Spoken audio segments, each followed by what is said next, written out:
ਸਤਨਾਮ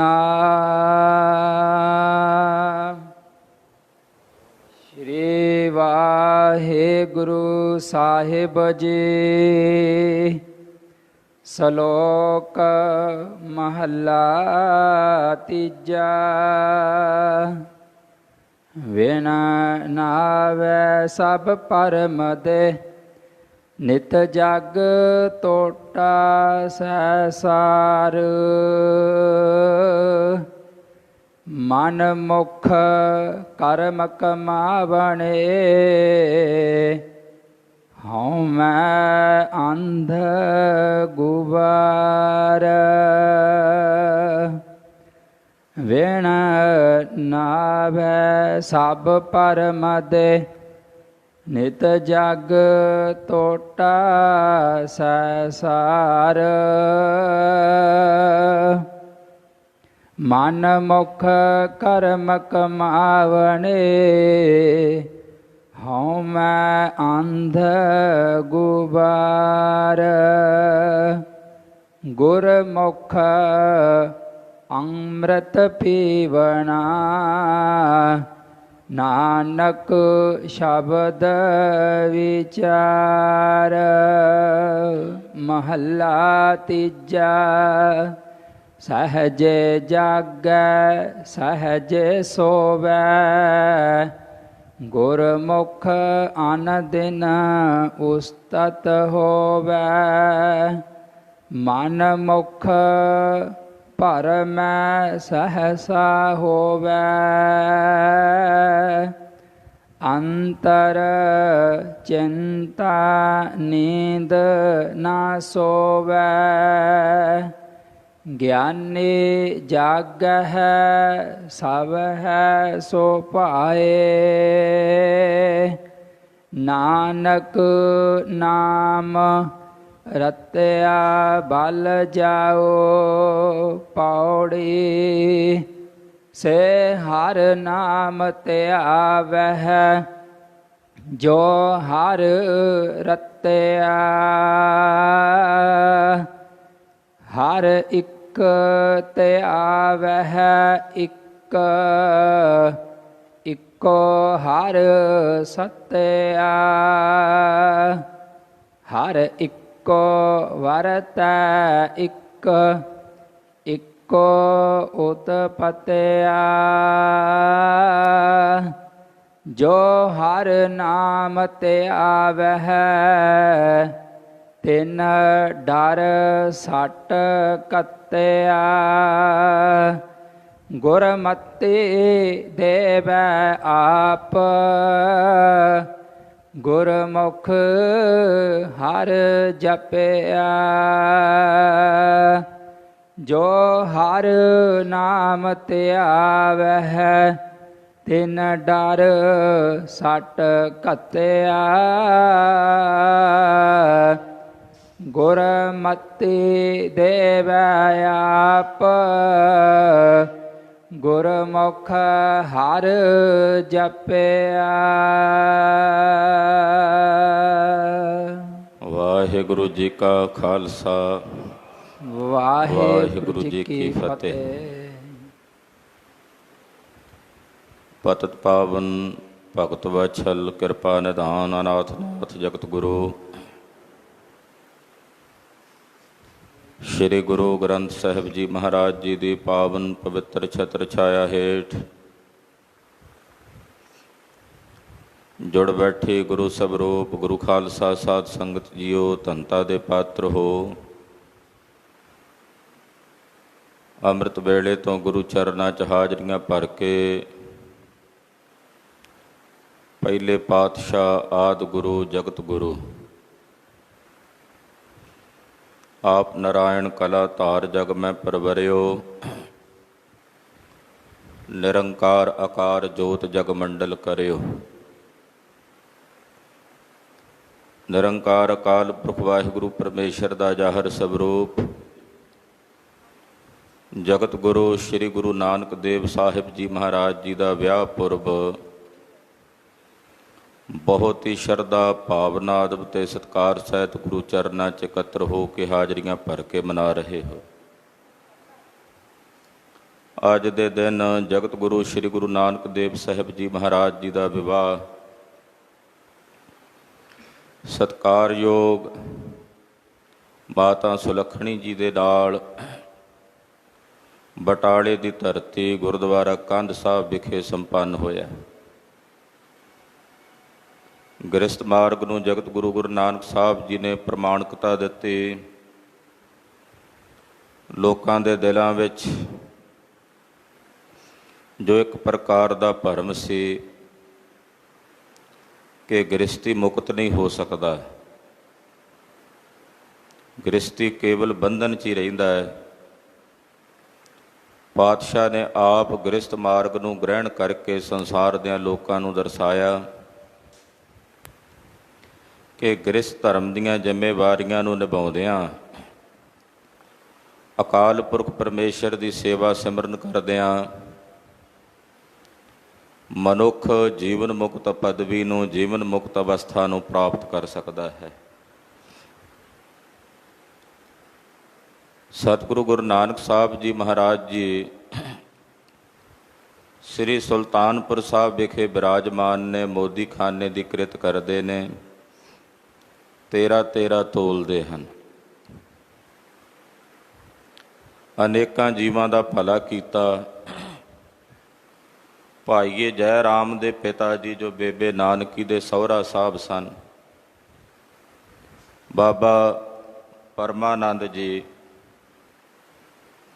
ਤਿਨਾਂ ਨੇ ਮਹਾਰਾਜ ਗੁਰੂ ਨਾਨਕ ਸਾਹਿਬ ਜੀ ਦਾ ਰਿਸ਼ਤਾ ਬਾਬੇ ਮੂਲੇ ਚੋਣੇ ਖੱਤਰੀ ਦੀ ਸੁਪੁੱਤਰੀ ਸੁਲੱਖਣੀ ਨਾਲ ਕੀਤਾ, ਜਿਹਨੂੰ ਵਿਚੋਲਗੀ ਕਹਿੰਦੇ ਹਨ।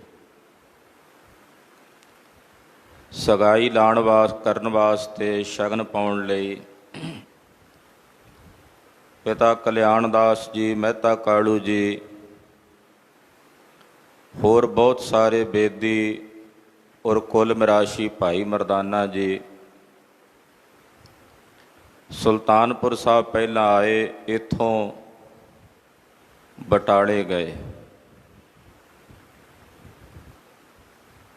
ਉੱਥੇ ਜਾ ਕਰਕੇ ਰਿਸ਼ਤਾ ਸੰਪੰਨ ਕੀਤਾ, ਸਗਾਈ ਕੀਤੀ।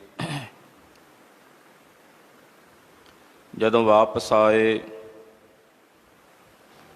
ਤੇ ਭਾਈ ਸਾਹਿਬ ਭਾਈ ਮਰਦਾਨਾ ਜੀ ਨੇ ਜਗਤ ਗੁਰੂ ਪਾਤਸ਼ਾਹ ਨੂੰ ਬੇਨਤੀ ਕੀਤੀ, ਮਹਾਰਾਜ ਜਜਮਾਨ, ਤੁਹਾਡੇ ਸ਼ਗਨ ਲਾ ਕੇ ਆਏ ਹਾਂ, ਰਿਸ਼ਤਾ ਕਰਕੇ ਆਏ ਹਾਂ, ਮੇਰੀ ਵਧਾਈ ਦਿਓ। ਮਹਾਰਾਜ ਗਰੀਬ ਨਵਾਜ ਸਾਹਿਬ ਜੀ ਕਹਿਣ ਲੱਗੇ, ਭਾਈ ਮਰਦਾਨਾ ਜੀ, ਅੱਜ ਤੁਹਾਨੂੰ ਵਧਾਈ ਵਿੱਚ ਬੜੀ ਕੀਮਤੀ ਤੇ ਨਿਰਮੋਲਕ ਦਾਤ ਦੇਣੀ ਹੈ, ਜਿਸ ਦਾ ਕੋਈ ਮੁੱਲ ਨਹੀਂ। ਨਿਰਮੋਲਕ ਹੀਰਾ ਤੁਹਾਨੂੰ ਬਖਸ਼ਣਾ ਹੈ। ਭਾਈ ਸਾਹਿਬ ਨੇ ਹੱਥ ਜੋੜੇ, ਮਹਾਰਾਜ ਕਿਰਪਾ ਕਰੋ।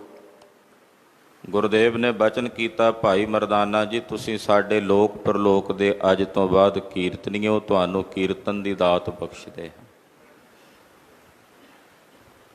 ਪਿਤਾ ਜੀ ਨੇ ਜਦੋਂ ਸੁਲਤਾਨਪੁਰ ਸਾਹਿਬ ਤੋਂ ਨਨਕਾਣਾ ਸਾਹਿਬ ਵਾਪਸ ਆਉਣਾ ਸੀ ਤੇ ਜਾਣ ਤੋਂ ਪਹਿਲਾਂ ਗੁਰੂ ਨਾਨਕ ਸਾਹਿਬ ਨੂੰ ਸਮਝਾਉਂਦੇ ਆ, ਪੁੱਤ ਨਾਨਕ, ਹੁਣ ਤੇਰੀ ਸਗਾਈ ਕਰ ਦਿੱਤੀ ਹੈ, ਰਿਸ਼ਤਾ ਹੋ ਗਿਆ, ਹੁਣ ਕੋਈ 2 ਪੈਸੇ ਜੋੜ ਲਈ, ਪਹਿਲਾਂ ਵਾਂਗੂ ਲੁਟਾਈ ਨਾ ਜਾਈ। ਜੇ 2 ਪੈਸੇ ਜੋੜੇ ਹੋਣਗੇ ਤੇ ਵਿਆਹ ਵਿੱਚ ਕੰਮ ਆਉਣਗੇ। ਤੈਨੂੰ ਪਤਾ ਵਿਆਹਾਂ ਵਿੱਚ ਕਿੰਨੇ ਖਰਚ ਹੁੰਦੇ ਆ। ਪਿਤਾ ਜੀ ਦੇ ਬਚਨ ਸੁਣ ਕੇ ਮਹਾਰਾਜ ਜੀ ਮੁਸਕਰਾਉਂਦੇ ਆ, ਪਰ ਅੱਗੋਂ ਕੋਈ ਜਵਾਬ ਨਹੀਂ ਦਿੰਦੇ। ਸਮਾਂ ਬੀਤਿਆ, ਵਿਆਹ ਦੀ ਤਰੀਕ ਮਿਥੀ ਗਈ। ਮਹਾਰਾਜ ਜੀ ਦੀ ਬਰਾਤ ਜਿਹੜੀ ਹੈ ਉਹ ਸ੍ਰੀ ਸੁਲਤਾਨਪੁਰ ਸਾਹਿਬ ਤੋਂ ਹੀ ਚੜ੍ਹੀ। ਤੋ ਸ੍ਰੀ ਸੁਲਤਾਨਪੁਰ ਸਾਹਿਬ ਤੋਂ ਚੱਲ ਕੇ ਜਗਤ ਗਰੀਬ ਨਵਾਜ ਸਾਹਿਬ ਜੀ ਮਹਾਰਾਜ ਰਸਤੇ ਵਿੱਚ ਅਨੇਕਾਂ ਥਾਵਾਂ ਨੂੰ, ਜਿਵੇਂ ਵੇਰਕਾ ਸਾਹਿਬ ਆਦਿਕ ਸਥਾਨ ਆਉਂਦੇ ਆ, ਉਹਨਾਂ ਨੂੰ ਪਵਿੱਤਰ ਕਰਦਿਆਂ ਬਟਾਲੇ ਪਹੁੰਚੇ। ਬੜੀਆਂ ਖੁਸ਼ੀਆਂ ਮਨਾਈਆਂ ਗਈਆਂ, ਉਤਸਵ ਮਨਾਏ ਗਏ, ਜੰਝ ਦਾ ਟੁਕਾਓ ਕੀਤਾ ਗਿਆ। ਪਿਤਾ ਬਾਬਾ ਮੂਲ ਚੰਦ ਜੀ ਨੇ ਬੜੀ ਭਾਰੀ ਸੇਵਾ ਕੀਤੀ, ਕਿਉਂਕਿ ਇਹ ਵੀ ਪਟਵਾਰੀ ਸਨ ਅਜਿੱਤੇ ਰੰਧਾਵੇ ਦੇ ਪਾਸ। ਤੋਂ ਬੜੇ ਸੋਹਣੇ ਢੰਗ ਨਾਲ ਆਈ ਹੋਈ ਸਾਰੀ ਬਰਾਤ ਦੀ ਸੇਵਾ ਟਹਿਲ ਕੀਤੀ। ਜਗਤ ਗੁਰੂ ਗੁਰੂ ਨਾਨਕ ਸਾਹਿਬ ਜੀ ਮਹਾਰਾਜ ਜੀ ਨੂੰ ਜਿੱਥੇ ਅੱਜ ਕੱਲ੍ਹ ਗੁਰਦੁਆਰਾ ਕੰਧ ਸਾਹਿਬ ਹੈ ਉੱਥੇ ਲੈ ਕੇ ਗਈਆਂ ਘਰ ਦੇ ਵਿੱਚ ਕੁਝ ਇਸਤਰੀਆਂ ਮਖੌਲ ਕਰਨ ਵਾਸਤੇ। ਕੱਚੀ ਕੰਧ ਸੀ, ਉਹਦੇ ਥੱਲੜੇ ਪਾਸੇ ਮਹਾਰਾਜ ਜੀ ਨੂੰ ਬਿਠਾ ਦਿੱਤਾ, ਇਹ ਸੋਚ ਕੇ ਕਿ ਕੰਧ ਨੂੰ ਧੱਕਾ ਮਾਰਾਂਗੀਆਂ, ਕੰਧ ਉੱਤੇ ਡਿੱਗੇਗੀ, ਥੱਲੇ ਆ ਜਾਣਗੇ। ਇੱਕ ਬਜ਼ੁਰਗ ਮਾਈ ਸੀ, ਮਹਾਰਾਜ ਜੀ ਨੂੰ ਕਹਿਣ ਲੱਗੀ, ਬੇਟਾ ਨਾਨਕ ਇੱਥੇ ਨਾ ਬੈਠੋ, ਆ ਤੁਹਾਡੀਆਂ ਰਿਸ਼ਤੇ 'ਚ ਲੱਗਣ ਵਾਲੀਆਂ ਜਿਹੜੀਆਂ ਸਾਲੀਆਂ ਨੇ ਇਹਨਾਂ ਨੇ ਮਖੌਲ ਕੀਤਾ, ਇਹ ਕੰਧ ਸੁੱਟ ਦੇਣਗੀਆਂ, ਕੋਈ ਸੱਟ ਚੋਟ ਤੁਹਾਨੂੰ ਲੱਗ ਸਕਦੀ ਹੈ। ਪਾਤਸ਼ਾਹ ਨੇ ਬਚਨ ਕੀਤਾ, ਮਾਈ ਇਹ ਕੰਧ 4 ਯੁੱਗਾਂ ਤੱਕ ਨਹੀਂ ਢਹਿੰਦੀ। ਥੱਲੇ ਅਡੋਲ ਬੈਠ ਗਏ, ਜ਼ੋਰ ਲਾ ਹਟੀਆਂ ਸਾਰੀਆਂ ਕੰਧ ਸੁੱਟਣ ਵਾਸਤੇ, ਪਰ ਉਸ ਕੰਧ ਨੂੰ ਟੱਸ ਤੋਂ ਮਸ ਨਹੀਂ ਕਰ ਸਕੀਆਂ। ਜਿਹੜੀ ਉਹ ਕੰਧ ਹੈ ਉਹ ਅੱਜ ਵੀ ਬਟਾਲੇ ਦੀ ਧਰਤੀ ਗੁਰਦੁਆਰਾ ਕੰਧ ਸਾਹਿਬ ਵਿਖੇ ਸੁਭਾਏਮਾਨ। ਜਗਤ ਗੁਰੂ ਪਾਤਸ਼ਾਹ ਜੀ ਮਹਾਰਾਜ ਜੀ ਦਾ ਵਿਵਾਹ ਸਤਿਕਾਰਯੋਗ ਮਾਤਾ ਸੁਲੱਖਣੀ ਜੀ ਦੇ ਨਾਲ ਸੰਪੰਨ ਹੋਇਆ। ਕ੍ਰਿਸਤ ਮਾਰਗ ਵਿੱਚ ਸਤਿਗੁਰਾਂ ਨੇ ਪ੍ਰਵੇਸ਼ ਕੀਤਾ। 2 ਸਾਹਿਬਜ਼ਾਦੇ ਜਗਤ ਗੁਰੂ ਪਾਤਸ਼ਾਹ ਦੇ ਗ੍ਰਹਿ ਵਿਖੇ ਅਵਤਰਤ ਹੋਏ, ਜਨਮ ਲੈ ਕੇ ਆਏ ਬਾਬਾ ਸ਼੍ਰੀ ਚੰਦ ਜੀ, ਬਾਬਾ ਲਖਮੀ ਦਾਸ ਜੀ। ਔਰ ਜਗਤ ਗੁਰੂ ਪਾਤਸ਼ਾਹ ਨੇ ਗ੍ਰਸਥ ਧਰਮ ਨੂੰ ਪ੍ਰਵਾਨ ਕਰਕੇ ਗ੍ਰਸਤੀਆਂ ਨੂੰ ਸਤਿਕਾਰ ਦਿੱਤਾ। ਜਿਹੜੇ ਗ੍ਰਸਤੀਆਂ ਨੂੰ ਯੋਗੀਆਂ ਵੱਲੋਂ, ਸੰਨਿਆਸੀਆਂ ਵੱਲੋਂ, ਬੜੇ ਬੜੇ ਸਾਧੂਆਂ ਵੱਲੋਂ ਤਿਰਸਕਾਰਿਆ ਜਾਂਦਾ ਸੀ, ਨਰਾਦਰ ਕੀਤਾ ਜਾਂਦਾ ਸੀ ਵੀ ਤੁਸੀਂ ਤਾਂ ਗ੍ਰਸਤੀ ਹੋ, ਅਸੀਂ ਉੱਤਮ ਹਾਂ, ਉਹਨਾਂ ਸਾਰਿਆਂ ਦੇ ਮੂੰਹ ਬੰਦ ਕੀਤੇ ਮਹਾਰਾਜ ਜੀ ਨੇ ਗ੍ਰਸਤ ਮਾਰਗ ਨੂੰ ਧਾਰਨ ਕਰਕੇ।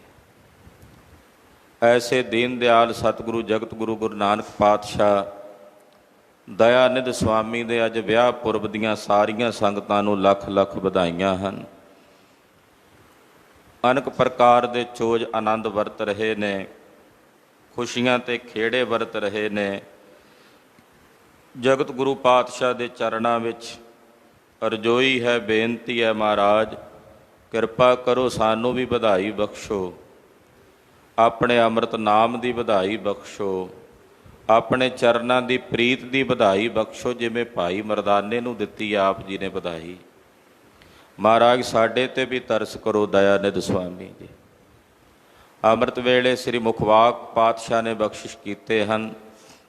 ਸੋਰਠ ਦੀ ਵਾਰ 'ਚੋਂ ਅੱਜ ਦੇ ਪਾਵਨ ਅੰਮ੍ਰਿਤ ਬਚਨ ਸਾਨੂੰ ਪ੍ਰਾਪਤ ਹੋਏ ਨੇ। ਤੀਸਰੇ ਪਾਤਸ਼ਾਹ ਜਗਤ ਗੁਰੂ ਸ੍ਰੀ ਗੁਰੂ ਅਮਰਦਾਸ ਸਾਹਿਬ ਜੀ ਨੇ ਸ਼ਲੋਕ ਉਚਾਰਿਆ। ਪੌੜੀ ਚੌਥੇ ਪਾਤਸ਼ਾਹ ਸੋਢੀ ਸੁਲਤਾਨ ਸਤਿਗੁਰੂ ਗੁਰੂ ਰਾਮਦਾਸ ਜੀ ਮਹਾਰਾਜ ਜੀ ਉਚਾਰਨ ਕਰ ਰਹੇ ਹਨ।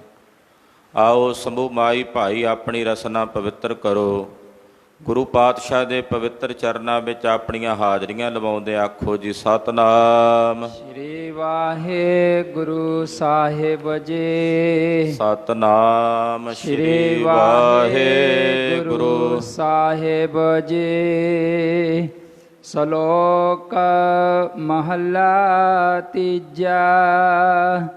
ਵਿਣ ਨਾਵੈ ਸਭ ਭਰਮ ਦੇ, ਨਿਤ ਜਗ ਟੋਟਾ ਸੈਸਾਰ। ਪਰਮੇਸ਼ਰ ਦੇ ਨਾਮ ਤੋਂ ਬਿਨਾਂ ਸਾਰਾ ਜਗ ਕਮਲਾ ਹੈ। ਵਿਣ ਨਾਮੈ ਜਗ ਕਮਲਾ ਫਿਰੈ। ਪਰਮੇਸ਼ਰ ਦੇ ਨਾਮ ਤੋਂ ਬਿਨਾਂ ਜਗ ਕਮਲਾ ਹੈ। ਕਮਲਾ ਕਹਿੰਦੇ ਆ ਪਾਗਲ ਨੂੰ, ਕਮਲਾ ਕਹਿੰਦੇ ਆ ਬੌਰੇ ਨੂੰ। ਜਿਹੜਾ ਪਾਗਲ ਹੁੰਦਾ ਹੈ, ਕਮਲਾ ਹੁੰਦਾ ਹੈ, ਉਹੀ ਭਰਮਦਾ। ਇੱਕ ਦੁਖਾਂਤ ਜੋ ਪਿਛਲੇ ਕੁਝ ਸਮੇਂ ਤੋਂ ਵੇਖਣ ਨੂੰ ਮਿਲ ਰਿਹਾ ਹੈ ਕਿ ਸਾਹਿਬ ਦੇ ਕੁਝ ਅਸਥਾਨਾਂ 'ਤੇ ਮਹਾਰਾਜ ਜੀ ਦੀ ਬੇਅਦਬੀ ਜਿਹੜੀ ਕੀਤੀ ਜਾਂਦੀ ਹੈ, ਉਹ ਬੇਅਦਬੀ ਕਰਨ ਵਾਲੇ ਕੁਝ ਵਿਅਕਤੀ ਉੱਥੇ ਜਦੋਂ ਬੇਅਦਬੀ ਕਰਦੇ ਆ, ਬਾਅਦ ਵਿੱਚ ਸਾਬਤ ਕਰ ਦਿੱਤਾ ਜਾਂਦਾ ਵੀ ਇਹ ਬੰਦਾ ਦਿਮਾਗੀ ਤੌਰ ਤੇ ਪਾਗਲ ਸੀ ਜਾਂ ਪਰੇਸ਼ਾਨ ਸੀ। ਖਬਰੇ ਐਸਾ ਕਿਉਂ ਕਿ ਦਿਮਾਗੀ ਤੌਰ ਤੇ ਉਹ ਪਰੇਸ਼ਾਨ ਮਨੁੱਖ ਕੇਵਲ ਗੁਰੂ ਗ੍ਰੰਥ ਸਾਹਿਬ ਦੀ ਹੀ ਬੇਅਦਬੀ ਕਰਦਾ, ਉਹਨੂੰ ਆਪਣੇ ਘਰ ਦੇ ਮੈਂਬਰ ਨਹੀਂ ਦਿਸਦੇ ਵੀ ਜਾ ਕੇ ਉਹਨਾਂ ਨੂੰ ਵੀ ਵੱਢੇ ਕੱਟੇ। ਔਰ ਉਹਨਾਂ ਨੂੰ ਬਚਾਉਣ ਵਾਸਤੇ ਇੱਦਾਂ ਦੇ ਕਈ ਪ੍ਰਕਾਰ ਦੇ ਸ਼ੋਸ਼ੇ ਬਣਾਏ ਜਾਂਦੇ। ਸੋ ਐਸਾ ਨਹੀਂ ਹੋਣਾ ਚਾਹੀਦਾ। ਗੁਰੂ ਘਰ ਦੇ ਵਿੱਚ ਜੋ ਪ੍ਰਬੰਧਕ ਨੇ, ਉਹਨਾਂ ਨੂੰ ਉੱਥੇ ਪਹਿਰੇ ਦੀ ਸੇਵਾ ਕਰਨੀ ਚਾਹੀਦੀ। ਅਗਰ ਕੋਈ ਐਸਾ ਕਮਲਾ ਜਿਹੜਾ ਪਿੰਡ ਦੇ ਵਿੱਚ, ਨਗਰ ਦੇ ਵਿੱਚ ਕੋਈ ਹੈ ਵੀ ਹੈ, ਤਾਂ ਗੁਰੂ ਘਰ ਦੇ ਨੇੜੇ ਫਿਰਦਾ ਹੋਵੇ ਤਾਂ ਉਹਦਾ ਖਿਆਲ ਰੱਖਿਆ ਜਾਵੇ। ਤੇ ਜੇ ਕੋਈ ਇਹੋ ਜਿਹਾ ਕਮਲਾ, ਇਹੋ ਜਿਹਾ ਦਿਮਾਗੀ ਤੌਰ ਤੇ ਪਰੇਸ਼ਾਨ ਮਹਾਰਾਜ ਜੀ ਦਾ ਸਵਰੂਪ ਜਾਂ ਸਤਿਗੁਰਾਂ ਦੀ ਬੇਅਦਬੀ ਕਰਦਾ ਹੈ, ਤੇ ਬਾਅਦ ਵਿੱਚ ਬਚਾਉਣ ਵਾਸਤੇ ਉਹਦੇ ਤੇ ਲੇਬਲ ਲਾ ਦਿੱਤਾ ਜਾਵੇ, ਤੇ ਫਿਰ ਇਹ ਸਹੀ ਨਹੀਂ ਹੈ। ਫਿਰ ਉਹਨੂੰ ਉਚਿਤ ਦੰਡ ਵੀ ਮਿਲਣਾ ਚਾਹੀਦਾ ਹੈ, ਸਜ਼ਾ ਵੀ ਮਿਲਣੀ ਚਾਹੀਦੀ ਹੈ, ਜਿਹੜੀ ਖਾਲਸੇ ਦੀ ਮਰਿਆਦਾ ਦੇ ਅਨੁਸਾਰ ਹੁੰਦੀ ਹੈ। ਕਾਨੂੰਨ ਜਦੋਂ ਸਜ਼ਾ ਦੇਵੇਗਾ ਉਹ ਬਾਅਦ ਵਿੱਚ ਵੇਖੀ ਜਾਏਗੀ। ਉਹਨਾਂ ਨੇ ਤਾਂ ਕਹਿ ਹੀ ਦੇਣਾ ਵੀ ਮਾਨਸਿਕ ਤੌਰ ਤੇ ਪਰੇਸ਼ਾਨ ਸੀ ਜੀ ਤਾਂ ਇੱਦਾਂ ਕੀਤਾ। ਜਿਹੜੀਆਂ ਖਾਲਸਾਈ ਰਵਾਇਤਾਂ ਦੇ ਮੁਤਾਬਕ ਸਜ਼ਾ ਮਿਲਦੀ ਹੈ ਉਹ ਵੀ ਦੇਣੀ ਉਚਿਤ ਹੈ। ਖੈਰ, ਵਿਸ਼ਾ ਬਾਹਰ ਨੂੰ ਚਲਾ ਗਿਆ। ਨਿਰੰਕਾਰ ਪਰਮੇਸ਼ਰ ਦੇ ਭਜਨ ਤੋਂ ਬਿਨਾਂ ਸਾਰਾ ਜੱਗ ਹੀ ਕਮਲਾ ਹੈ, ਸਾਰਾ ਸੰਸਾਰ ਹੀ ਕਮਲਾ ਹੈ। ਹੁਣ ਜਿਹੜਾ ਕਮਲਾ ਹੋਵੇਗਾ ਉਹ ਭਰਮੇਗਾ, ਉਹਦੇ ਅੰਦਰ ਭਰਮਣ ਘੇਰੀ ਬਣੀ ਰਹੇਗੀ। ਆਮ ਸਾਡੇ ਪੰਜਾਬੀ ਦੇ ਲਫ਼ਜ਼ਾਂ 'ਚ ਕਹਿ ਦਿੰਦੇ ਹੈ, ਜਿਹੜਾ ਕਮਲਾ ਹੋਇਆ ਹੋਵੇ ਕਹਿੰਦੇ ਇਹਦੇ ਚੱਕਰ ਵਧੇ ਹੋਏ ਨੇ। ਆਮ ਕੋਈ ਦਿਮਾਗੀ ਤੌਰ ਤੇ ਇੱਦਾਂ ਦਾ ਹੋ ਜਾਏ ਤਾਂ ਕਹਿ ਦਿੰਦੇ ਇਹਦੇ ਚੱਕਰ ਵਧੇ ਹੋਏ ਨੇ, ਯਾਨੀ ਕਿ ਚੱਕਰ ਵਧੇ ਹੋਏ ਨੇ, ਭਰਮ ਰਿਹਾ। ਤੋ ਇਹ ਭਰਮਣ ਘੇਰੀ ਜਿਹੜੀ ਹੈ ਮਨੁੱਖ ਦੀ, ਭਾਵੇਂ ਦੁਨੀਆ ਦੇ ਕਾਗਜ਼ਾਂ ਵਿੱਚ ਕਿਹਾ ਜਾਂਦਾ ਹੋਵੇ ਬੜਾ ਸਿਆਣਾ, ਬੜਾ ਸੂਝਵਾਨ ਹੈ, ਬੜਾ ਬੁੱਧੀਮਾਨ ਹੈ, ਪਰ ਜੇ ਪਰਮੇਸ਼ਰ ਦੇ ਨਾਮ ਤੋਂ ਵੀ ਹੋਣਾ ਤੇ ਫਿਰ ਕਮਲਾ ਹੀ ਹੈ। ਪਰਮੇਸ਼ਰ ਦੇ ਨਾਮ ਤੋਂ ਬਿਨਾਂ ਸਭ ਭਰਮ ਦੇ ਨੇ, ਵਿਣ ਨਾਮ ਹੈ ਸਭ ਭਰਮ ਦੇ। ਨਿਰੰਕਾਰ ਦੇ ਨਾਮ ਤੋਂ ਬਿਨਾਂ ਸਭ ਭਰਮ ਦੇ ਨੇ। ਨਿਤ ਜਗ ਤੋਟਾ ਸਹਿਸਾਰ, ਉਹਨਾਂ ਨੂੰ ਨਿਤ ਸੰਸਾਰ ਦੇ ਵਿੱਚ ਜਗ ਵਾਲਾ ਤੋਟਾ ਲੱਗਾ ਰਹਿੰਦਾ। ਆ ਜਿਹੜਾ ਸੰਸਾਰ ਵਾਲਾ ਤੋਟਾ ਹੈ, ਇਹ ਨਿਤ ਜਗ ਦੇ ਵਿੱਚ ਉਹਨਾਂ ਨੂੰ ਲੱਗਾ ਰਹਿੰਦਾ। ਭਾਵ ਉਹ ਸਦਾ ਰੋਂਦੇ ਕੁਰਲਾਉਂਦੇ ਹੀ ਰਹਿੰਦੇ ਨੇ। ਚੰਗੇ ਭਲੇ ਖਾਂਦੇ ਪੀਂਦੇ ਵੀ ਹਾਏ ਹਾਏ ਕਰਦੇ ਹੀ ਸੁਣਾਈ ਦਿੰਦੇ, ਹਾਏ ਮਰ ਗਏ, ਹਾਏ ਘਾਟਾ ਪੈ ਗਿਆ, ਹਾਏ ਜੇ ਆਹ ਕੰਮ ਨਾ ਹੋਇਆ। ਉਹ ਇੱਦਾਂ ਪਰੇਸ਼ਾਨ ਹੀ ਦਿਸਦੇ ਆ, ਸੰਤੁਸ਼ਟ ਨਜ਼ਰ ਨਹੀਂ ਆਉਂਦੇ। ਸੰਤੁਸ਼ਟੀ ਉਹਨਾਂ ਦੇ ਵਿੱਚ ਨਹੀਂ ਦਿਸਦੀ, ਕਿਉਂਕਿ ਜਗ ਵਾਲਾ ਤੋਟਾ ਉਹਨਾਂ ਨੂੰ ਹਮੇਸ਼ਾ ਹੀ ਲੱਗਾ ਰਹਿੰਦਾ। ਜਗ ਤੋਟਾ, ਜਗ ਵਾਲਾ ਤੋਟਾ, ਇਹ ਜਗ ਵਾਲਾ ਘਾਟਾ ਉਹਨਾਂ ਨੂੰ ਹਮੇਸ਼ਾ ਹੀ ਪੈਂਦਾ ਰਹਿੰਦਾ ਹੈ। ਮਨ ਮੁਖ ਕਰਮ ਕਮਾਵਨੇ, ਹਉਮੈ ਅੰਧ ਗੁਬਾਰ। ਜਿਹੜੇ ਮਨਮੁਖ ਨੇ ਉਹ ਕੋਝੇ ਤੇ ਭੈੜੇ ਕਰਮ ਕਮਾਉਂਦੇ ਹਨ। ਮਨਮੁਖ ਕਰਮ ਕਮਾਵਣੇ, ਮਨਮੁਖ ਬੰਦੇ, ਖੋਟੇ ਬੰਦੇ, ਉਹ ਹਮੇਸ਼ਾ ਭੈੜੇ ਤੇ ਮਾੜੇ ਕਰਮ ਕਮਾਉਂਦੇ ਨੇ। ਤੇ ਜੇ ਕੋਈ ਇੱਕ ਅੱਧਾ ਉਹ ਚੰਗਾ ਕਰਮ ਕਮਾਉਣ ਵੀ, ਤਾਂ ਵੀ ਉਹਨਾਂ ਦੇ ਅੰਦਰ ਹਉਮੈ ਹੁੰਦੀ ਹੈ, ਮੈਂ ਕੀਤਾ ਇਹ ਚੰਗਾ ਕੰਮ, ਮੇਰੇ ਬਿਨਾਂ ਨਹੀਂ ਸੀ ਹੋਣਾ, ਇੰਨੇ ਸਾਲਾਂ ਤੋਂ ਇਹ ਕੰਮ ਨਹੀਂ ਸੀ ਹੋਇਆ, ਮੈਂ ਕੀਤਾ। ਇੱਦਾਂ ਦਾ ਹੰਕਾਰ, ਇੱਦਾਂ ਦੀ ਹਉਮੈ ਮਨਮੁਖ ਦੇ ਹਿਰਦੇ ਵਿੱਚ ਜੇ ਕੋਈ ਉਹ ਚੰਗਾ ਕਰਮ ਕਰਦਾ ਤਾਂ ਵੀ ਬਣ ਜਾਂਦੀ। ਉਹਦੇ ਅੰਦਰ ਅੰਧਕਾਰ ਹੈ, ਅਗਿਆਨਤਾ ਦਾ ਗੁਬਾਰ ਭਰਿਆ ਹੋਇਆ, ਅੰਧ ਗੁਬਾਰ। ਅੰਧ ਦਾ ਮਤਲਬ ਅਗਿਆਨਤਾ, ਗੁਬਾਰ ਦਾ ਮਤਲਬ ਹੁੰਦਾ ਹੈ ਹਨੇਰਾ। ਉਹਦੇ ਅੰਦਰ ਹਮੇਸ਼ਾ ਅਗਿਆਨਤਾ ਦਾ ਘੁੱਪ ਹਨੇਰਾ ਬਣਿਆ ਰਹਿੰਦਾ ਹੈ। ਗੁਰਮੁਖ ਅੰਮ੍ਰਿਤ ਪੀਵਣਾ, ਨਾਨਕ ਸ਼ਬਦ ਵਿਚਾਰ। ਗੁਰਮੁਖ ਜਿਹੜੇ ਨੇ ਉਹ ਗੁਰੂ ਦੇ ਮੁਖ ਦੁਆਰਾ ਨਾਮ ਅੰਮ੍ਰਿਤ ਨੂੰ ਪੀਂਦੇ ਹਨ। ਮਨਮੁਖ ਭਟਕਦੇ ਨੇ, ਮਨਮੁਖ ਭਰਮਦੇ ਨੇ, ਗੁਰਮੁਖ ਅੰਮ੍ਰਿਤ ਪੀਂਦੇ ਹਨ। ਅੰਮ੍ਰਿਤ ਕੀ ਹੈ? ਇਹ ਵਿਚਾਰਦੇ ਨੇ ਉਹ ਸਤਿਗੁਰਾਂ ਦੇ ਸ਼ਬਦ ਵਿੱਚ। ਨਾਨਕ ਸ਼ਬਦ ਵਿਚਾਰ। ਧੰਨ ਗੁਰੂ ਅਮਰਦਾਸ ਸਾਹਿਬ ਕਹਿੰਦੇ, ਸ਼ਬਦ ਦੀ ਵਿਚਾਰ ਕਰਕੇ ਗੁਰਮੁਖ ਅੰਮ੍ਰਿਤ ਪੀਂਦੇ ਨੇ। ਉਹ ਅੰਮ੍ਰਿਤ ਨੂੰ ਪਹੁੰਚਦੇ ਨੇ, ਉਹ ਅੰਮ੍ਰਿਤ ਦੇ ਵਪਾਰੀ ਬਣਦੇ ਹੈ ਜਿਹੜੇ ਗੁਰਮੁਖ ਜਨ ਹਨ। ਗੁਰਬਾਣੀ ਦੀ ਵਿਚਾਰ ਕਰਕੇ, ਸ਼ਬਦ ਦੀ ਵਿਚਾਰ ਕਰਕੇ ਗੁਰਮੁਖ ਅੰਮ੍ਰਿਤ ਪਹੁੰਚਦੇ ਹਨ। ਮਹੱਲਾ ਤੀਜਾ। ਸਹਜ ਜਾਗੈ ਸਹਜੇ ਸੋਵੈ। ਗੁਰਮੁਖ ਸਹਿਜੇ ਹੀ ਜਾਗਦੇ ਨੇ, ਸਹਿਜੇ ਹੀ ਸੌਂਦੇ ਨੇ। ਯਾਨੀ ਕਿ ਉਹਨਾਂ ਦੀ ਜਿਤਨੀ ਵੀ ਕਿਰਿਆ ਹੈ ਸਰੀਰ ਦੀ, ਉਹ ਬੜੇ ਸਹਿਜ ਵਿੱਚ ਹੁੰਦੀ ਹੈ। ਉਹਨਾਂ ਦਾ ਨਿਤਨੇਮ ਵੀ ਬੜੇ ਸਹਿਜ ਵਿੱਚ ਹੋ ਜਾਂਦਾ। ਗੁਰੂ ਘਰ ਦੀ ਯਾਤਰਾ ਵੀ ਬੜੇ ਸਹਿਜ ਨਾਲ ਹੋ ਜਾਂਦੀ ਹੈ। ਜੈਸੇ ਸਾਹ ਲੈਣਾ ਸਾਡੇ ਲਈ ਇੱਕ ਸਹਿਜੇ ਪ੍ਰਕਿਰਿਆ ਹੈ, ਤੈਸੇ ਨਿਤਨੇਮ ਉਸ ਨੂੰ ਕਹਿੰਦੇ ਨੇ ਜਿਹੜਾ ਬਿਨਾਂ ਕਿਸੇ ਤਾਣ ਤੋਂ, ਬਿਨਾਂ ਕਿਸੇ ਬਲ ਤੋਂ ਸਹਿਜੇ ਹੀ ਹੋ ਜਾਏ। ਤੋ ਗੁਰਮੁਖ ਦਾ ਜਾਗਣਾ ਵੀ ਸਹਿਜ ਵਿੱਚ ਹੈ। ਸਾਨੂੰ ਜਾਗਣ ਲਈ ਵੀ ਬੜਾ ਪੁਰਸ਼ਾਰਥ ਕਰਨਾ ਪੈਂਦਾ, ਉੱਠਣ ਵਾਸਤੇ ਵੀ ਬੜੀ ਹਿੰਮਤ ਕਰਨੀ ਪੈਂਦੀ ਹੈ, ਤੇ ਸ਼ੁਰੂਆਤ ਵਿੱਚ ਲੋੜ ਪੈਂਦੀ ਵੀ ਹੈ। ਪਰ ਜਿਵੇਂ ਜਿਵੇਂ ਅਭਿਆਸ ਪੱਕਦਾ ਜਾਏ, ਸਾਲ 6 ਮਹੀਨਿਆਂ ਤੁਸੀਂ ਮਰਿਆਦਾ ਬਣਾ ਲਓ, ਨੇਮ ਬਣਾ ਲਓ ਵੀ ਇੰਨੇ ਵਜੇ ਉੱਠਣਾ ਹੈ। ਰਾਤ ਨੂੰ ਤੁਸੀਂ ਜਿੰਨੇ ਵਜੇ ਮਰਜ਼ੀ ਲੇਟੋ, ਉਸ ਵੇਲੇ ਜਾਗ ਆ ਜਾਏਗੀ ਸੁਭਾਵਕ, ਮੁੜ ਕੇ ਨੀਂਦ ਨਹੀਂ ਆਉਂਦੀ। ਉੱਦਾਂ ਭਾਵੇਂ ਆਲਸ ਕਰਕੇ ਪਲਗੇ ਦੇ ਉੱਤੇ ਲੇਟਿਆ ਰਹੇ, ਪਰ ਨੀਂਦ ਨਹੀਂ ਪਵੇ। ਗੁਰਮੁਖਾਂ ਦਾ ਜਿਹੜਾ ਨਿਤਨੇਮ ਹੈ ਜਾਗਣ ਦਾ, ਉਹ ਸਹਿਜੇ ਹੀ ਹੋ ਜਾਂਦਾ। ਉਹਨਾਂ ਦਾ ਸੌਣਾ ਵੀ ਸਹਿਜੇ ਹੈ। ਹਾਂਜੀ। ਗੁਰਮੁਖ ਆਨ ਦਿਨ ਉਸਤਤ ਹੋਵੈ। ਜਿਹੜੇ ਗੁਰਮੁਖ ਨੇ ਉਹ ਰਾਤ ਦਿਨ ਨਿਰੰਤਰ 8 ਪਹਿਰ ਵਾਹਿਗੁਰੂ ਪਰਮੇਸ਼ਰ ਦੀ ਉਸਤਤੀ ਕਰਦੇ ਹਨ। 8 ਪਹਿਰ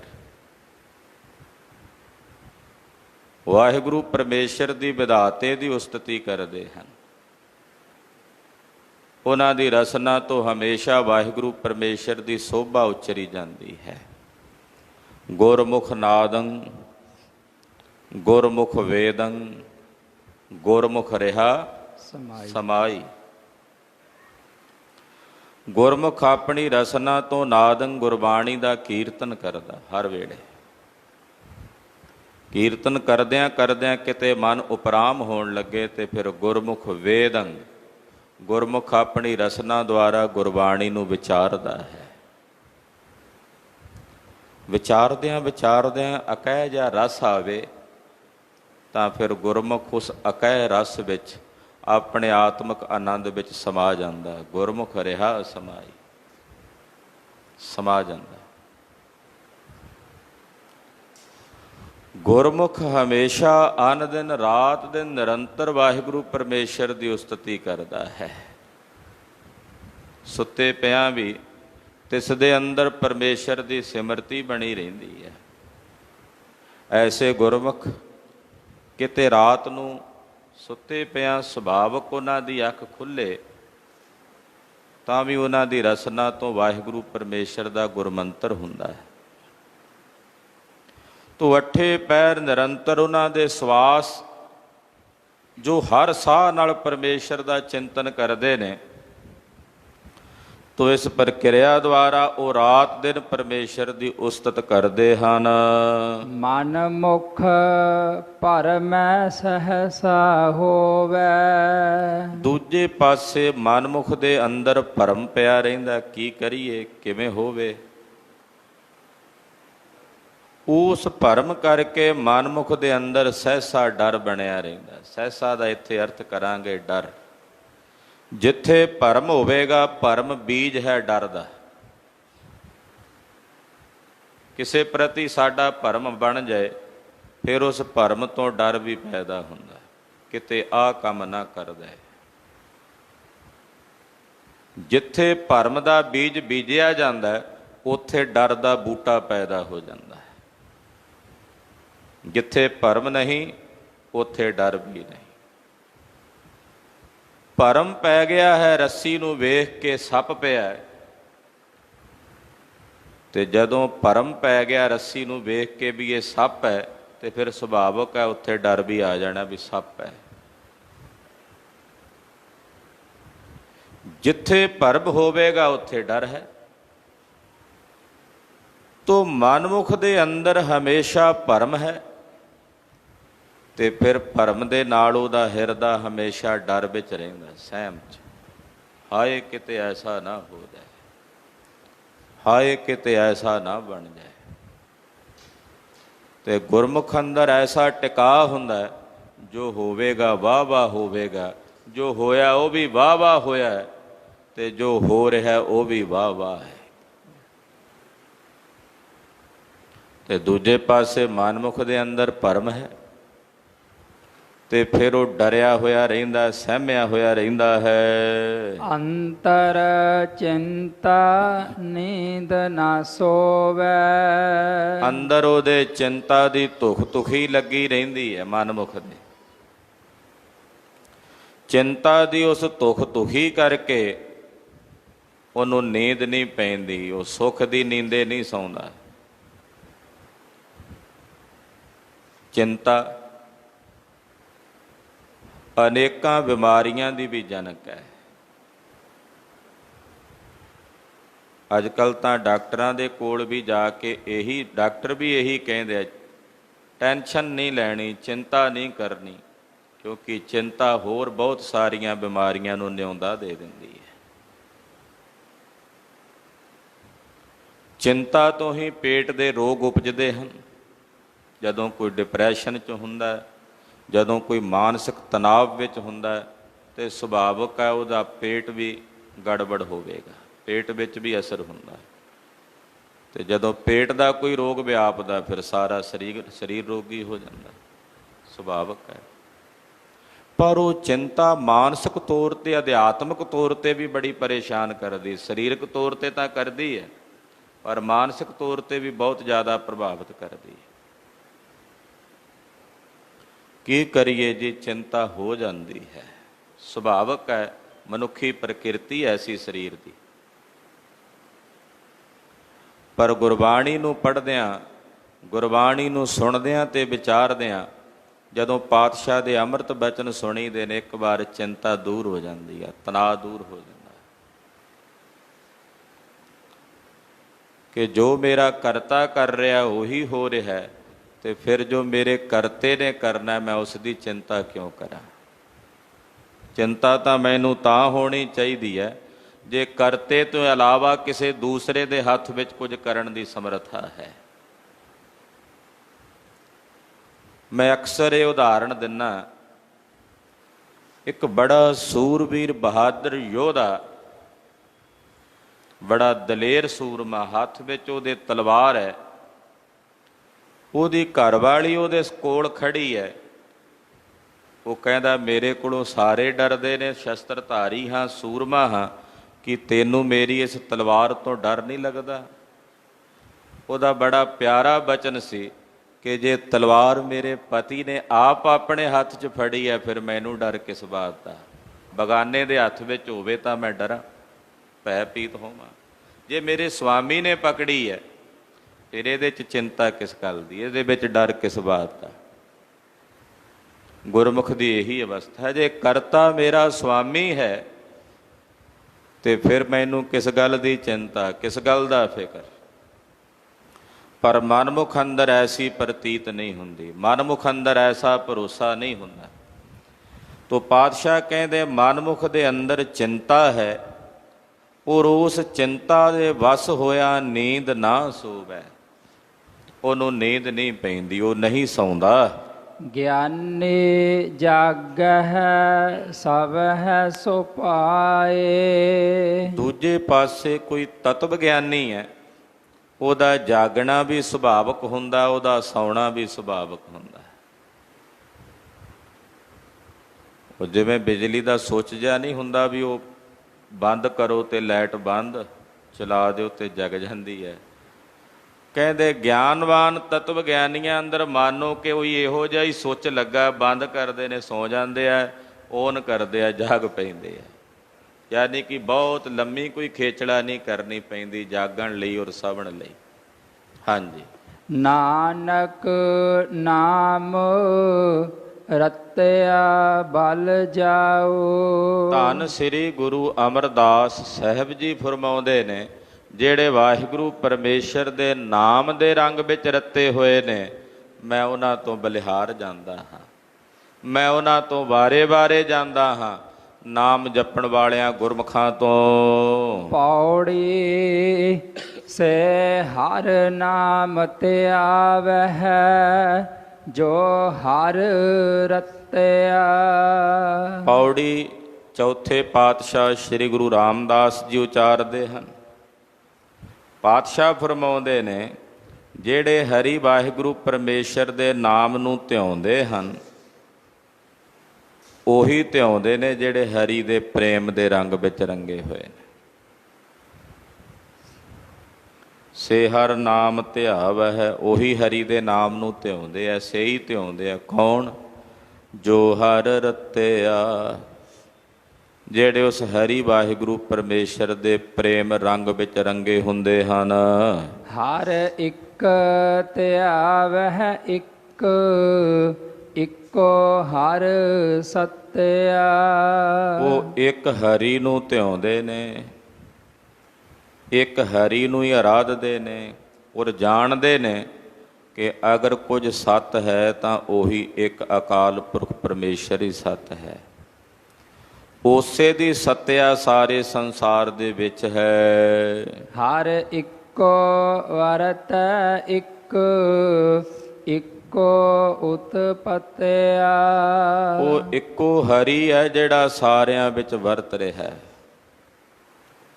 ਹਰ ਇੱਕੋ ਵਰਤੈ ਇੱਕ, ਉਹ ਇੱਕੋ ਹਰੀ ਹੈ ਜੋ ਸਭ ਵਿੱਚ ਵਰਤ ਰਿਹਾ ਹੈ।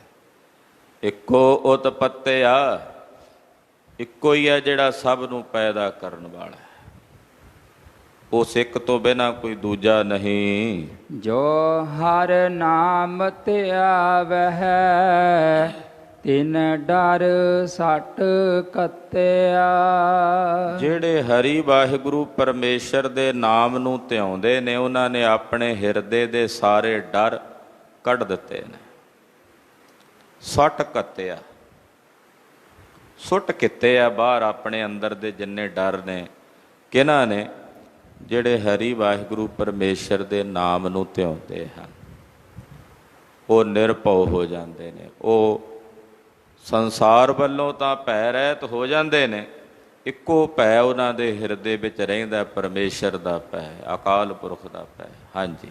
ਗੁਰਮਤਿ ਦੇਵੈ ਆਪ, ਗੁਰਮੁਖ ਹਰ ਜਪਿਆ। ਜਿਨ੍ਹਾਂ ਨੂੰ ਸਤਿਗੁਰੂ ਜੀ ਆਪ ਕਿਰਪਾ ਕਰਕੇ ਮੱਤ ਦਿੰਦੇ ਆ ਨਾ, ਮੱਤ, ਉਹੀ ਗੁਰਮੁਖ ਬਣ ਕੇ ਉਸ ਹਰੀ ਦੇ ਜਾਪ ਨੂੰ ਜਪਦੇ ਹਨ। ਜਿਨ੍ਹਾਂ ਨੂੰ ਸਤਿਗੁਰੂ ਜੀ ਮੱਤ ਬਖਸ਼ਦੇ ਆ, ਗੁਰੂ ਪਾਤਸ਼ਾਹ ਦੀ ਦਿੱਤੀ ਹੋਈ ਮੱਤ ਨਾਲ ਹੀ ਉਹ ਗੁਰਮੁਖ ਬਣ ਕੇ ਹਰੀ ਵਾਹਿਗੁਰੂ ਅਕਾਲ ਪੁਰਖ ਪਰਮੇਸ਼ਰ ਦੇ ਜਾਪ ਨੂੰ ਜਪਦੇ ਹਨ।